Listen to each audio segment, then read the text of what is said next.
இந்தியாவிலிருந்து ஏற்றுமதி செய்யப்படும் பொருட்களுக்கு 50% வரி விதிக்கப்பட உள்ளதை அமெரிக்கா அதிகாரப்பூர்வமாக அறிவித்துள்ளது. இதன் காரணமாக அமெரிக்க சந்தைக்கு தமது பொருட்களை ஏற்றுமதி செய்யும் பல்வேறு துறைகளை சேர்ந்தவர்களும் பாதிக்கப்படுவார்கள் என்று சுட்டிக்காட்டப்பட்டுள்ளது. ரஷ்யாவிடம் மசகு எண்ணெயை கொள்வனவு செய்வதன் மூலம் உக்ரைன் போரை ஊக்குவிப்பதாக குற்றம் சாட்டி கடந்த ஆகஸ்ட் மாதம் 6ஆம் தேதி இந்திய பொருட்கள் மீது அபராதமாக 25% வரியை அமெரிக்க ஜனாதிபதி டொனால்ட் ட்ரம்ப் விதித்திருந்தார்.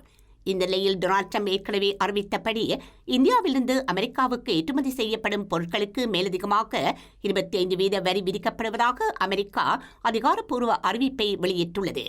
இதனால் ஏற்கனவே உள்ள 25% வரியுடன் சேர்த்து இந்திய பொருட்களுக்கு விதிக்கப்படும் மொத்த வரி 50% உயர்ந்துள்ளது. அமெரிக்க சுங்க மற்றும் எல்லை பாதுகாப்புத்துறை மூலமாக இந்த அறிவிப்பை வெளியிட்டுள்ளது.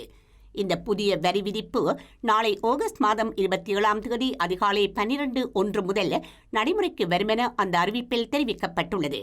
அமெரிக்காவின் இந்த நடவடிக்கை ரத்தினம், நகைகள், துணி, ஆடைகள், இறால் போன்ற இந்தியாவின் முக்கிய ஏற்றுமதி துறைகளை கடுமையாக பாதிக்கும் என இந்திய ரிசர்வ் வங்கி ஆளுநர் சஞ்சய் மல்ஹோத்ரா தெரிவித்தார்.